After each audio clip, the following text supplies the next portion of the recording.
তো hey guys, সকলে কেমন আছো? আশা করি অনেক ভালো আছো। আমিও খুব ভালো আছি। দেখো, ঘুরতে এসেছি আজমির শরীফ। তোমাদেরকে দেখাবো অনেকটাই স্পট। 25 তারিখে ছাড়ার কথা ছিল, আজকে 26 তারিখে ছেড়েছে। আজকে 27 তারিখ। আজকে রওনা দিয়েছি তোমার রানীগঞ্জ, বর্ধমান পার হয়ে। দেখো,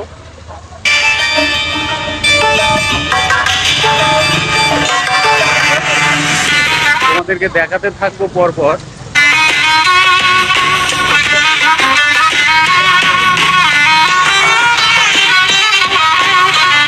এই যে মেন গেট, ঢুকছি।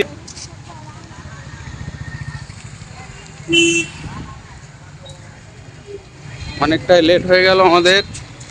2:30 3টে বাজতে চললো, 3টে। রানীগঞ্জের মাজার শরীফে ঢুকলাম। দেখো,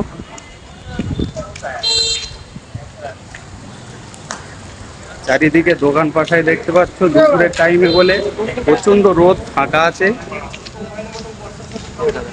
তার কারণে ভিড়ভাড়টা নেই।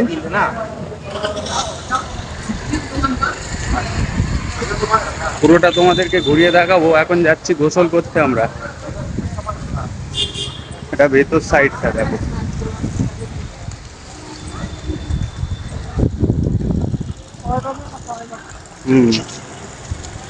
এদিকে পায়রার ঝাঁকটা দেখে নাও। এখন গোসল করতে বেরিয়েছি, কাছে মাইক নেই, তার কারণে ভয়েসটা একটু স্লো মোশনে চলবে। এদিকে জায়গাটা দেখে নাও, চাইনিজ কাটিং এ করেছে কেমন। দেখো, মনে হচ্ছে চায়নায় আছি।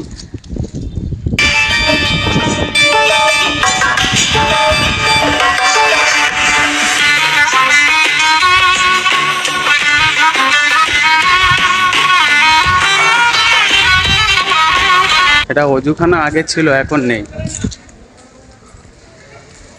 কত বড় অজুখানা দেখে নাও।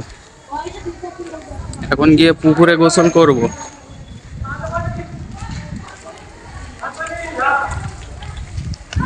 এই যে এ সাইডটা যত টুরিস্ট পর্যটক আসবে সবার জন্য খাওয়া, থাকা, রান্নার জায়গা করে দিয়েছে। এই যে দেখো, এটা হলো রানীগঞ্জ, বর্ধমান ডিস্ট্রিক্ট। পুরো মাঠটা দেখো, ঘুরিয়ে দেখিয়ে দিচ্ছি। যে আমাদের গাড়ির লোক সকলে গোসল করে ফিরছে পুকুর থেকে, আমরাও যাচ্ছি। সকলে গোসল করছে। দেখো, আমিও আসছি গোসল করব। হ্যাঁ, সবাইকে দেখাবো। আর এই যে আমার কাকা আছে, যার সাইকেল লিক হয়ে যাবে, বাইক লিক হবে, ভ্যান লিক হবে, এই কাকার কাছে চলে আসবে। ঠিক আছে, এই যে আমার কাকা, দেখলাম। বড় গাড়ি কি হবে? হ্যাঁ, আর যা ভলভো বাস আছে তারাও চলে আসবে। তোমার কোনো বক্তব্য আছে? না, তখন বক্তব্য